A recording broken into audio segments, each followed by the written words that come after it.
There is so much to discuss with you today. But before we do, tell me, how did you get involved in this organized crime business stuff in the first place?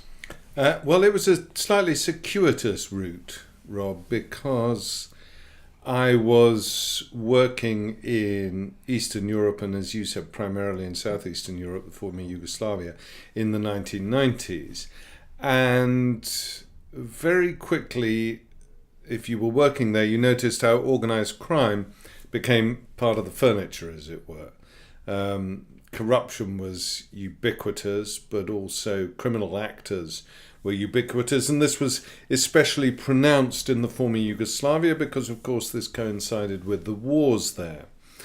And when you have wars which are not straightforward wars between armies, but between parts of the civilian population, paramilitary groups, militias, you usually find that organized criminal syndicates have a hand in it because wars, amongst other things, are a way of accumulating capital in a primitive fashion, from quite simply looting the villages that your militia is taking of its televisions, its fridges, and whatever comes to hand, through to the wholesale confiscation of territories, of commodities, and so on. And for a long time I just thought this is simply part and parcel of the wars in Yugoslavia. But then you noticed, particularly after the imposition of UN sanctions on Serbia and Montenegro in July 1992, that all sorts of people were becoming involved in breaking those sanctions, i.e. engaged in criminal activity, and they didn't just come from the former Yugoslavia. I lived for 3 years in Salonika in Greece, and Salonika, a port which is just south of the former Yugoslavia, became a very important hub for goods that were being smuggled into the former Yugoslavia, above all oil, but also things like coffee, cars, whatever. And all the neighbouring countries, because they were all very short of cash, started getting involved in supplying Serbia and Montenegro, even those countries it was at war with. So, for example, the Albanians, who were very, very hostile to the Serbs, they weren't at war, nonetheless were supplying Serbia with oil across Lake Shkoder. And so I realized that organized crime was becoming more than just a sort of collateral damage, as it were, a collateral consequence of the war, but actually it was becoming integral to the economy of the war. And this is the point where I started having a look and seeing, is it just about the former Yugoslavia, or is it also about other countries that used to be communist countries and were now emerging market economies? And that's really where my interest began, and it was the start of an absolutely fascinating journey about politics, about the economy, about society of post-communist Europe. I mean, that's the journey of McMafia, which ultimately culminated in the book that you released some years later. That's right. We're going to get to that in a moment, but I want to go back even before the wars began in the former Yugoslavia to Russia, a part of the world that you're familiar with, and you have some interesting ideas about the importance of Russia as, in a way, demonstrating the flaws in the global liberal system, or put another way, the way that the global liberal system was in fact exacerbating, perpetuating disruption at a period of the end of the Cold War. Walk us through Russia's trajectory from the sort of late 80s to today, including its implications for the Balkans more generally. But how do you see Russia and its importance to global organized crime and its franchising? Things started opening up in economic terms in Russia in 1988, where you started getting, where Gorbachev allowed people to engage in small-time commerce. And so you got little markets set up everywhere in Russian cities, but particularly in Moscow and St. Petersburg. What you didn't have was a judicial system or policing system that could regulate or moderate these markets. And as they expanded, you got more and more disputes between the business people involved. And so in order to mediate those conflicts, business people started employing what sociologists refer to as privatized law enforcement agencies and what we more colloquially know as the mafia, in order to protect their business. So if they had a dispute with another business person, rather than fight it out between themselves, the matter would be discussed between their two mafia groups, or RUVs as they were called in Russia, Krisha, and they would either sort out the problem and tell each business person what they had to pay, or they would fight it out, and whoever came out on top, well, the winner took all. So this was the genesis of capitalism in Russia. And after the Soviet Union collapsed and communism collapsed in 1990, 1991, this is how capitalism emerged at a great speed throughout Russia. So it was a market economy that was not regulated almost in any respect by the state, but was regulated by organized crime groups. At the same time, the most cunning of the business people working in Russia at the time, the most entrepreneurial, the most opportunistic, would seize previously state-owned assets and privatize them and pay virtually nothing for them. And this is why you got huge empires of the so-called oligarchs growing up in the space of 2 or 3 years. People became immensely powerful.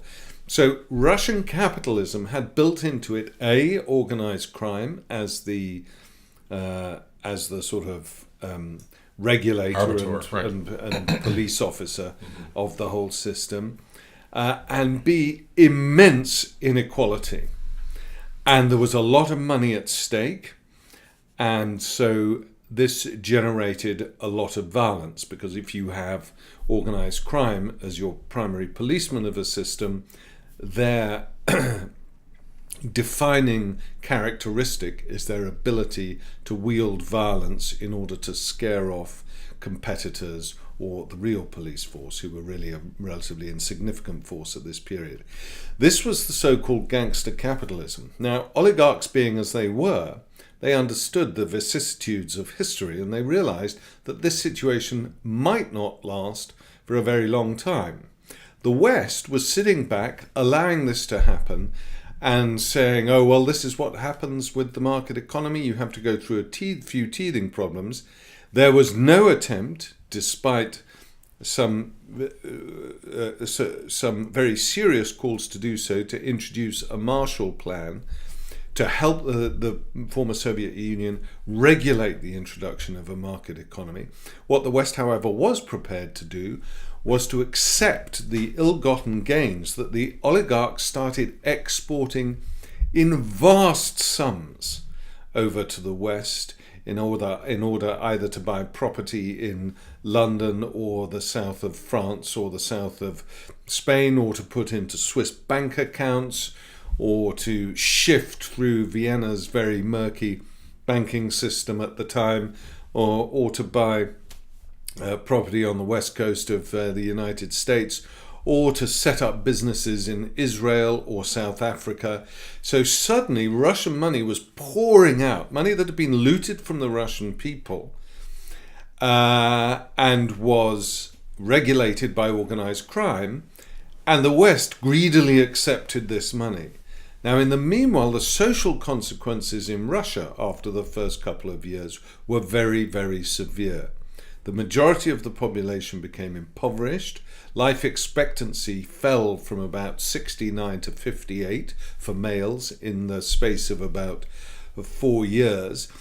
And the KGB and other former state networks, which had been so important in the Soviet Union, felt deeply resentful. And they felt even more resentful when they saw that NATO was creeping closer and closer to the Russian border.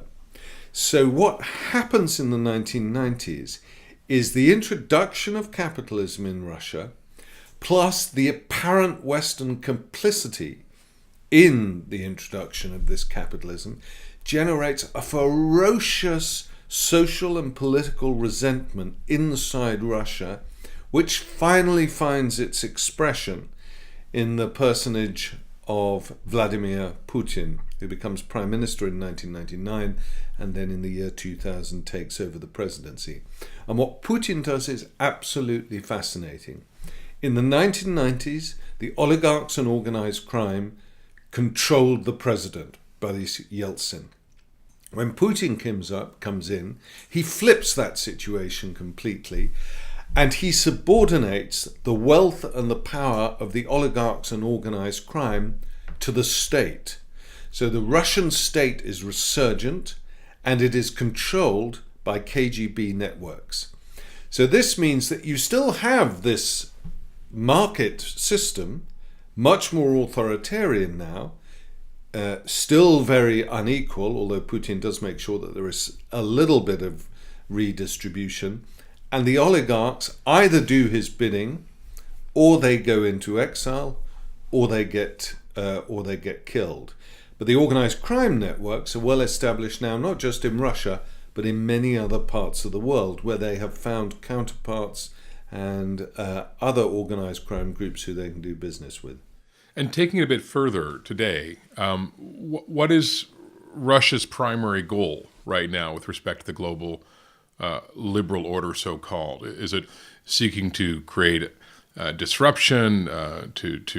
Is it seeking to overtake it and install another kind of multipolar order that favors perhaps the Moscow/Beijing consensus? Is it something else that allows Russia to revive itself and assert its neo-imperial instincts as before? Or is it simply about demarcating its borders and ensuring non-intervention and the continuance of the current regime? How do you see Russia's ambitions playing out? Well, I see them almost certainly as a complex mix of those various factors.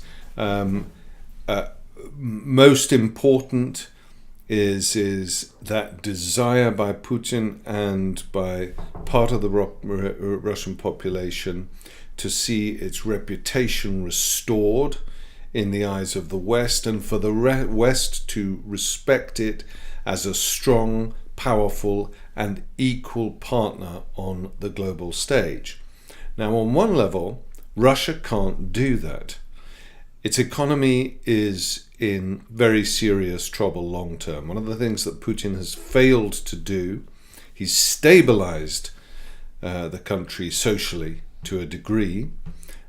He's stabilized the economy to a degree, but he remains far too dependent on commodities, above all oil and gas, and he has not promoted the emergence of a vigorous economic middle class in the cities, although some have grown up in particular areas, especially Moscow and St. Petersburg, but also elsewhere. And that, I think, is in part because Putin fears an independent, strong middle class as a potential political threat to him. But be that as it may, what that means is that the weakness of the Russian economy means that he cannot compete with the immense wealth, not just of the United States, but not even Western Europe at all. In fact, if you look at the figures, it's absolutely astonishing.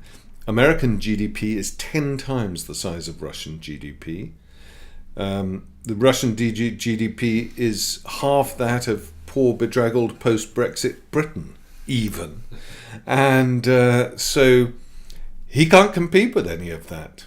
So what does he do? Well, he does have a stack of nuclear weapons, which is persuasive in many respects.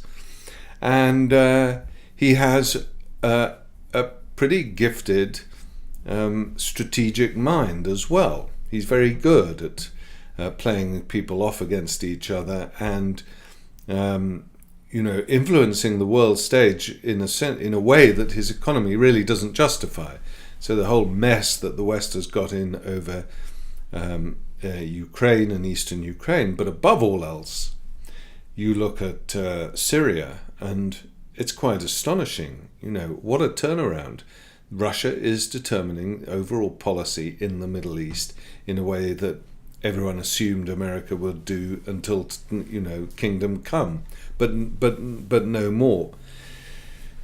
But really, the most astonishing thing that Putin has done is encapsulated in the 2013 article by his chief of staff, Valery Gerasimov, which is now known as the Gerasimov Doctrine, in which Gerasimov admitted quite openly that Russia could not compete technologically and economically with the West, and so it had to use other means to do it, asymmetric warfare essentially, and he highlighted the point of what he called informational conflict.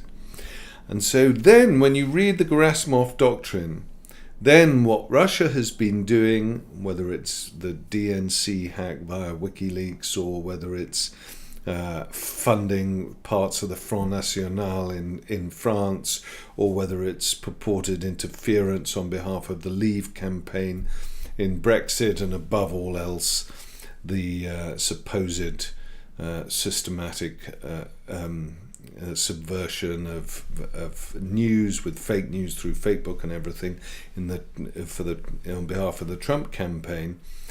There you see the genius of what they're doing, because they're investing virtually nothing in terms of finance in these extraordinary campaigns.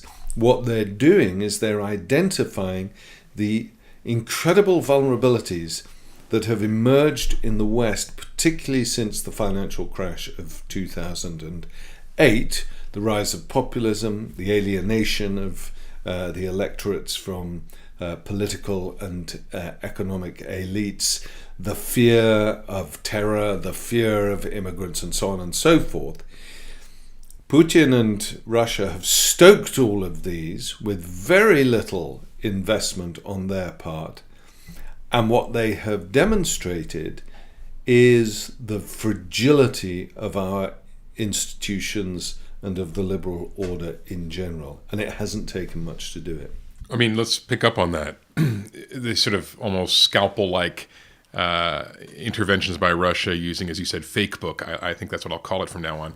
Did I say that? I didn't mean Twitter to. And others, but that sounds appropriate. It's good. Yes, let's send it viral. I think it might be. Yeah, let's see. We'll see if this podcast can deliver on that. No, I picking up on Russia and its influence on Europe. As you say, it's been quite extraordinary in just a short period of time. How much dissent has been stoked, as it were, and just how monumental the transformations have been over the last half decade in Western Europe in particular. I'm wondering if you can give us a quick little tour d'horizon of the health of the European Union in particular. We had great expectations and hopes on France and Germany to carry the mantle of the global liberal order, but the EU is being buffeted right now by the famous four liberal regimes that are seeking to push back. And we always have this question mark around Turkey and its particular role in managing refugee and migrant flows into Europe. What is the health of the European Union today in the wake of Brexit, given the shift in liberalism in certain parts of the Western European project and in the uncertainties around Turkey? And how do you see things moving forward in the next couple of years? Well, it's complex and it's difficult, but I would finish off by making about Russia by making the one observation that I hadn't, and that is, what is Russia's primary desire? Its primary desire is an economic desire, and that is, it wants to supply most of Germany with its energy needs, with Germany's energy needs. And one of the things that Russia does for that is it tries to cut off alternative supplies. That explains why Russia is interfering in Libya, for example, really quite considerably, is to ensure that there is not a supply of cheap oil from Libya into the European Union. The other is to try and persuade Germany to accept the construction of yet another gas pipeline, Nord Stream 2, This is helped by the fact that the chairman of the Nord Stream project is a former German Chancellor, Gerhard Schröder.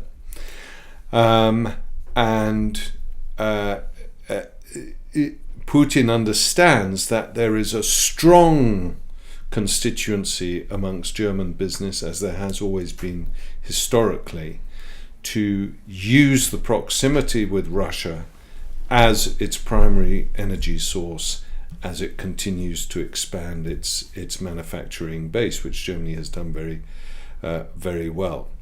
This creates tensions between Germany and those countries that you just mentioned, less so Hungary for a particular reason, but certainly with Poland and certainly with the Baltic states. So that's an aspect which can't be overlooked when it comes to Russian-European relations.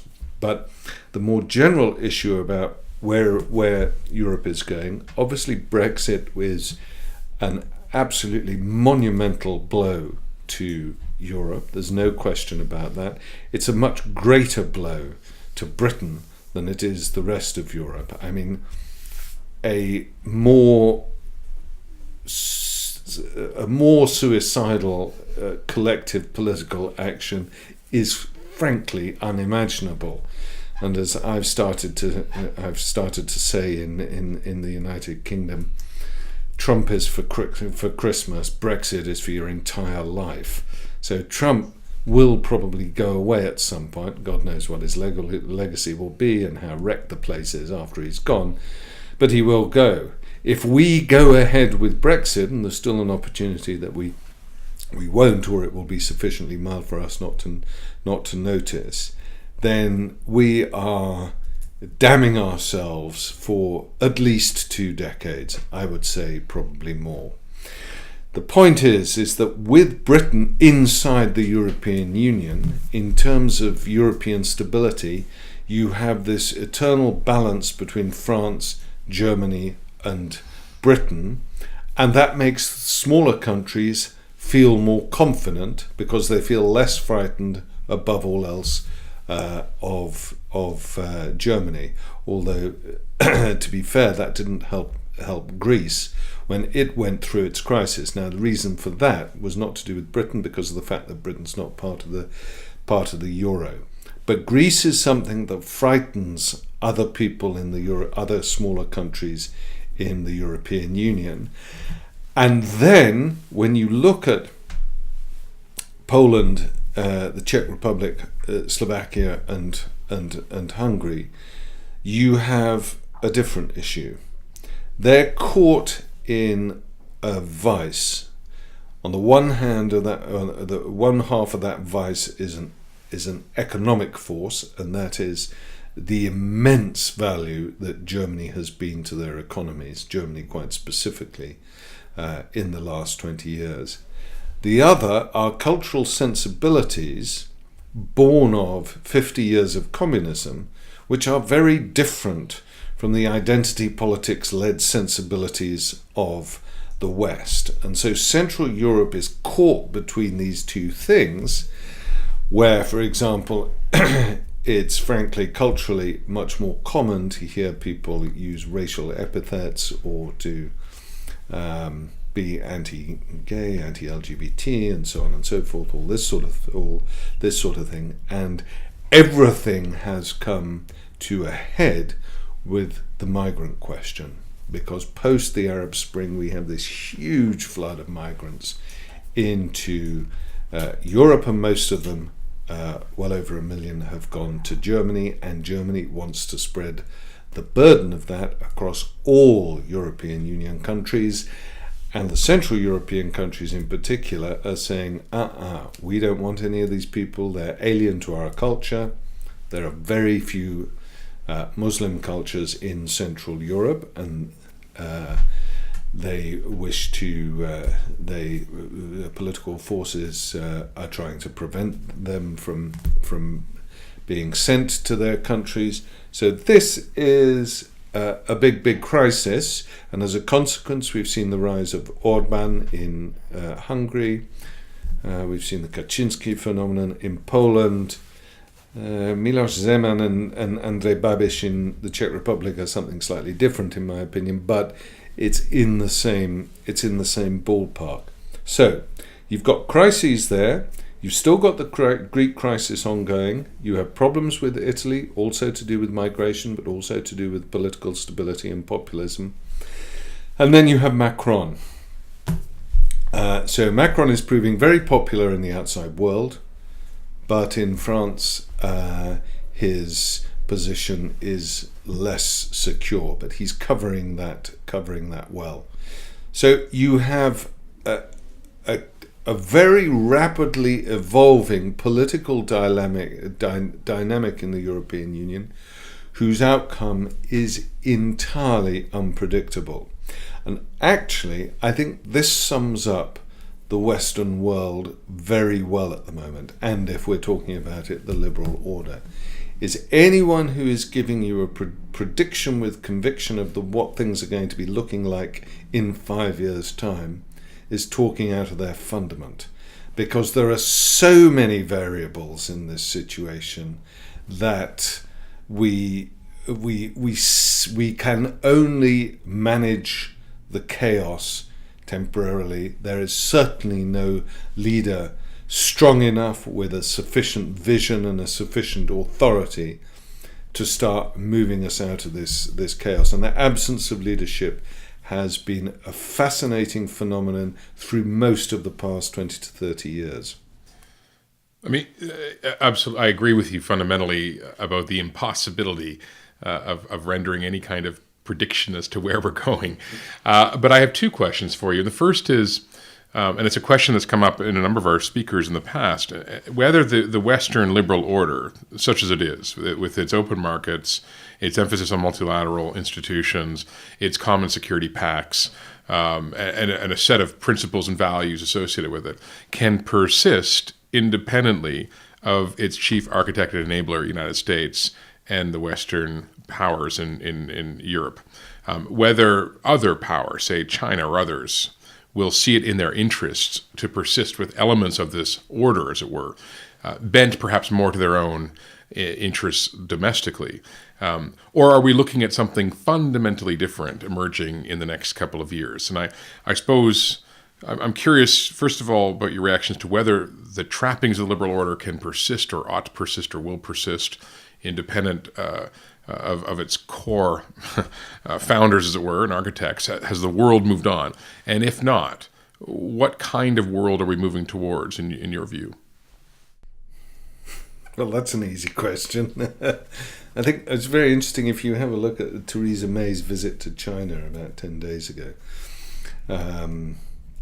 She recently visited China, and she promised beforehand that she was going to raise the issue of human rights when she got there. And when she got there, zippo. And of course, all she was doing was begging the Chinese to give her a good post-Brexit trade deal.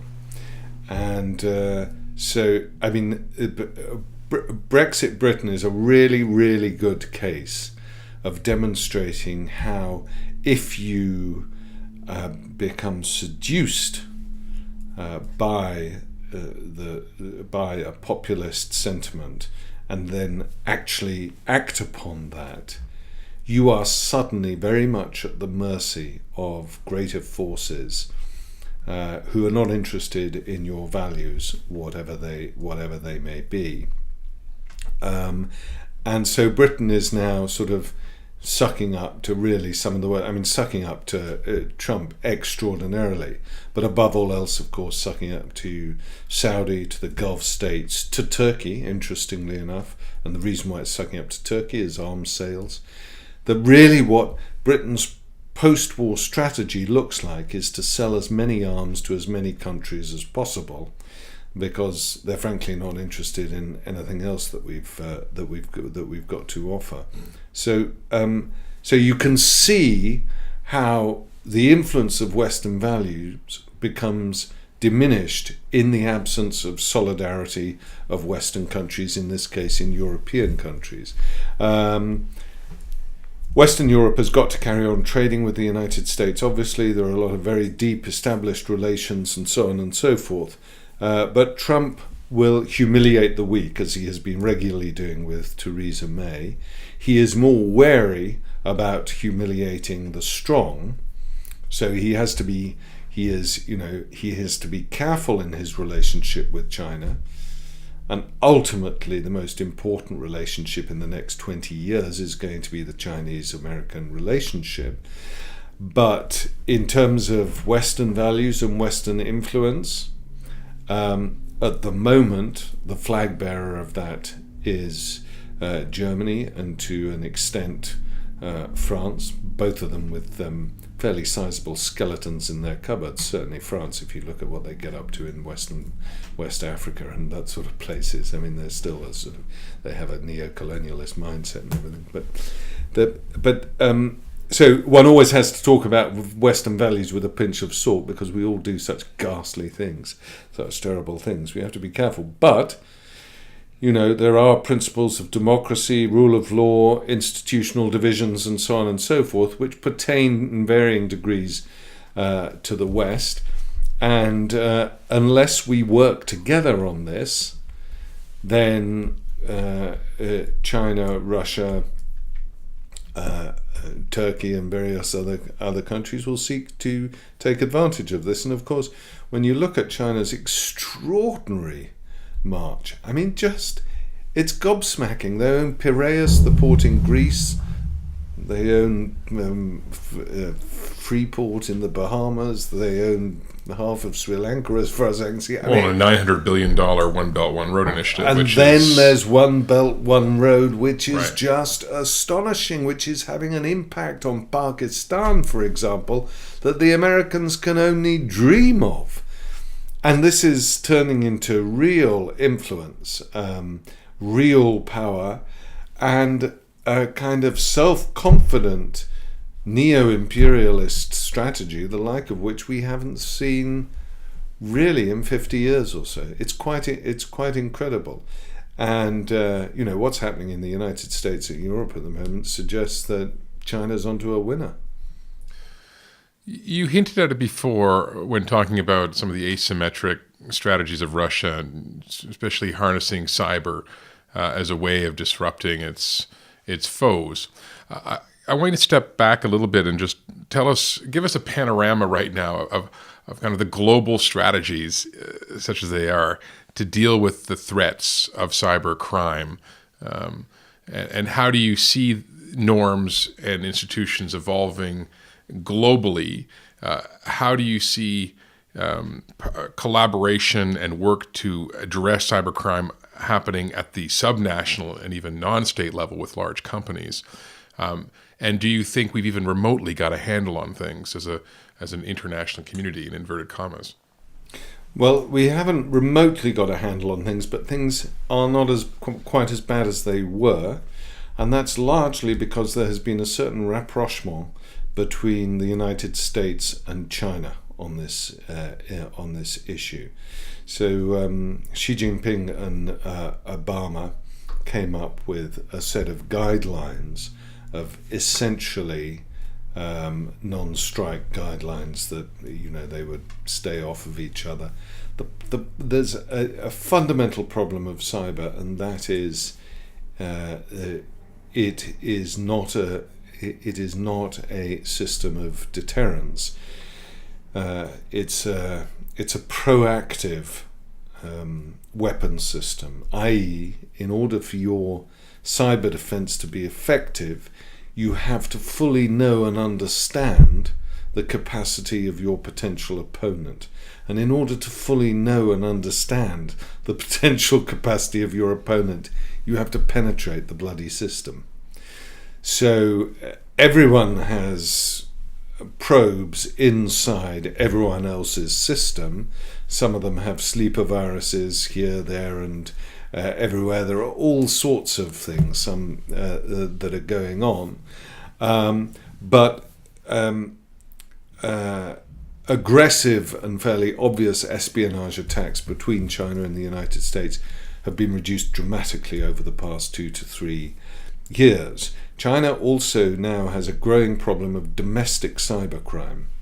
attacking their banks, attacking their e-commerce, and so on. And they're actually reaching out to the West, who are of course very experienced now, relatively speaking, in dealing with this sort of thing, and asking for assistance. That is a good thing.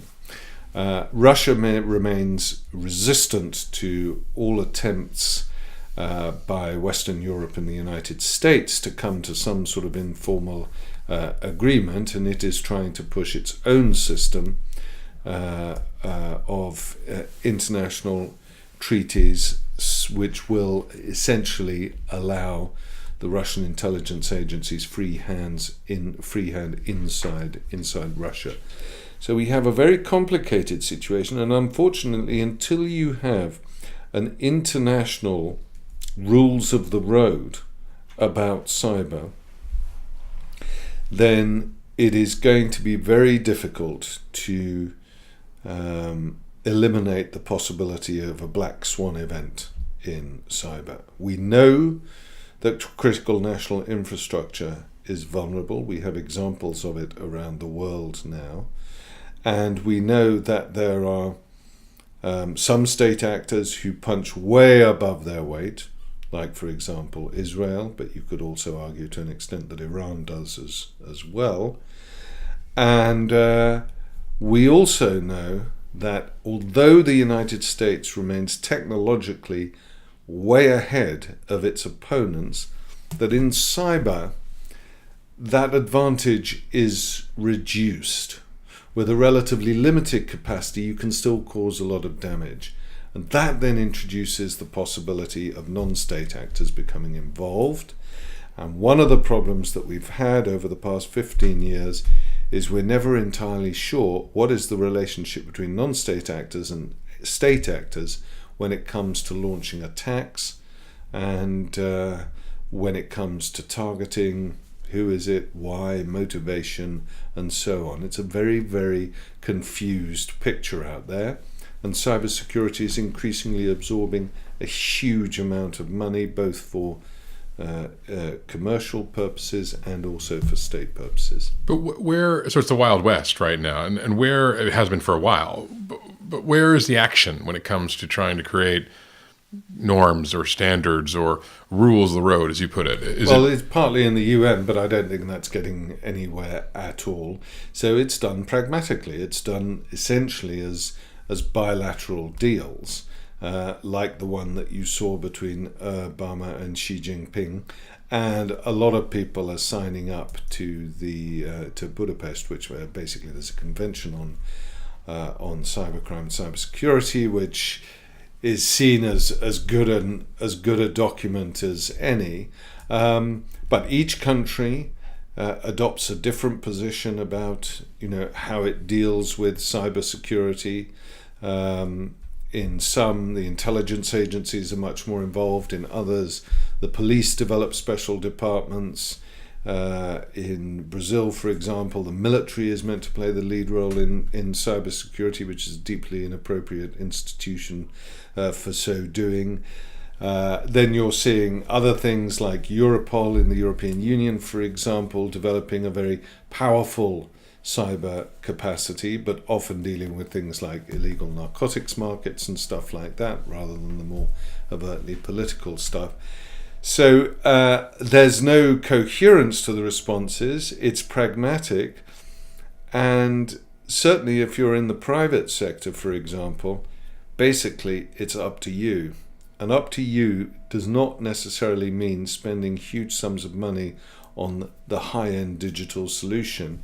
It means understanding cybersecurity as having to be integrated into the way that you do your business, so that every single part of the business, and most importantly, every employee, which is potentially a vulnerability, understands his or her role in the cybersecurity regime of that company. You've famously said that we ought to hire the hackers.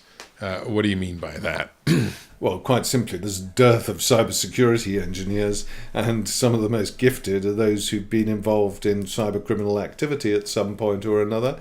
And in my experience, they're very smart, very interesting people, many of whom could undoubtedly be persuaded to work in the licit cybersecurity industry, and I would get them in because, frankly, it's all hands to the deck. Are there some good examples of where that's been done successfully?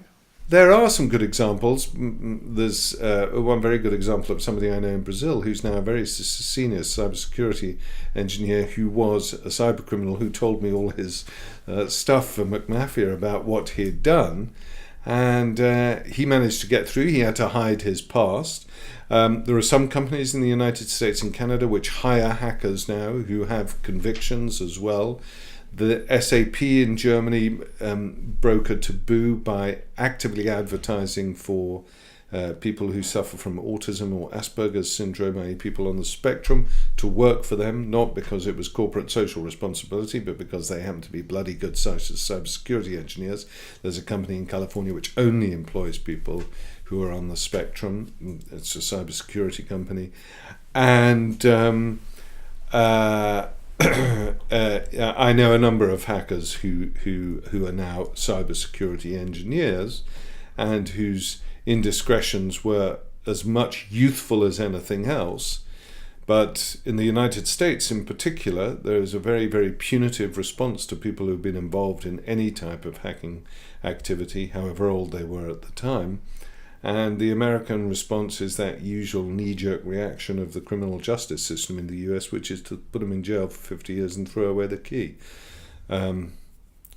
This way failure lies.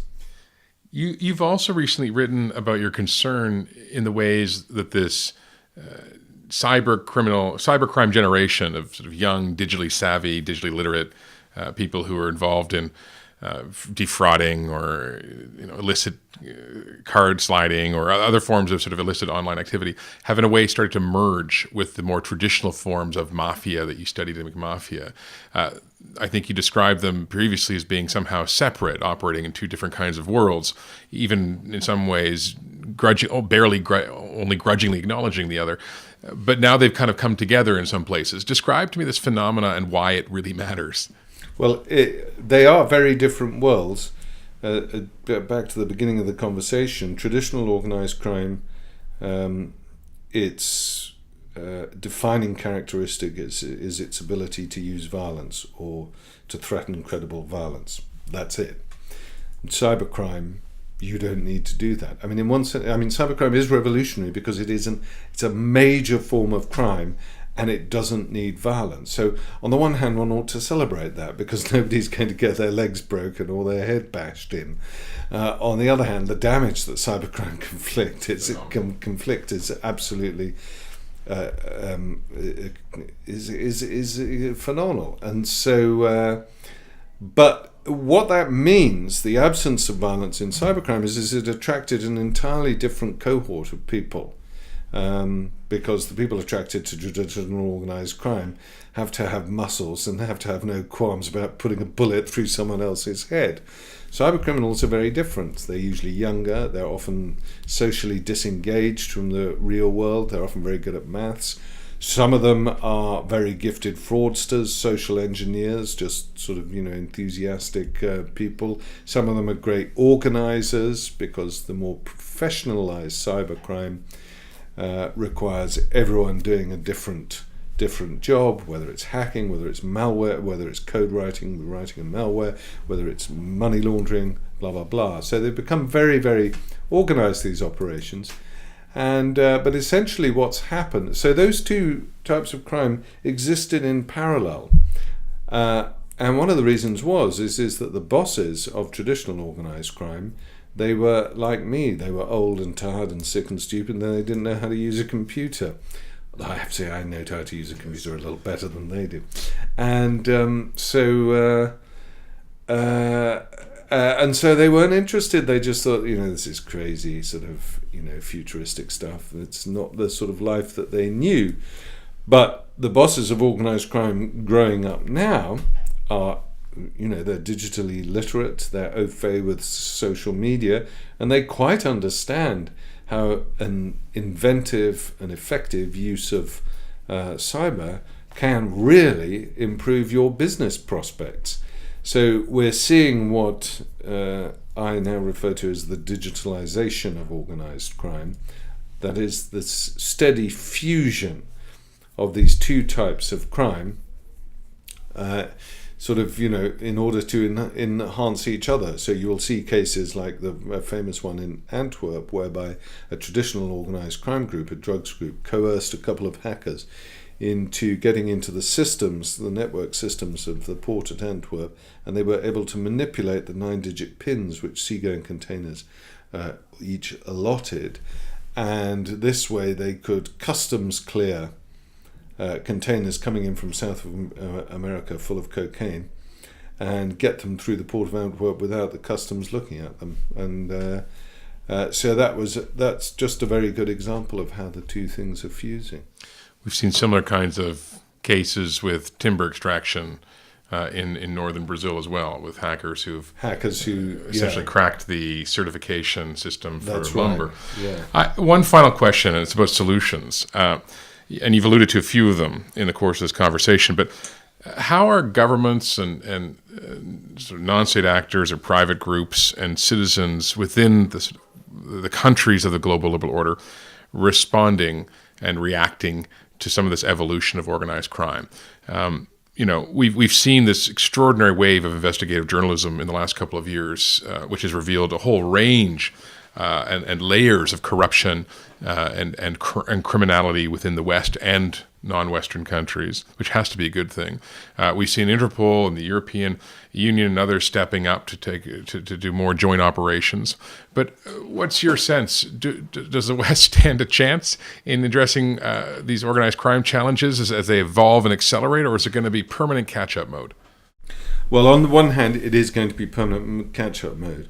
On the other hand, they can do some very simple things they've been very slow at, which is, above all else, if you want to hit someone involved in organized crime or political corruption, we haven't talked about political corruption at all, but this is the other side of the coin of organized crime is both organized crime compromising political figures through bribing them, through extorting them, threatening them, or whatever, so that they will do their bidding, or political figures in particularly countries which have mineral resources,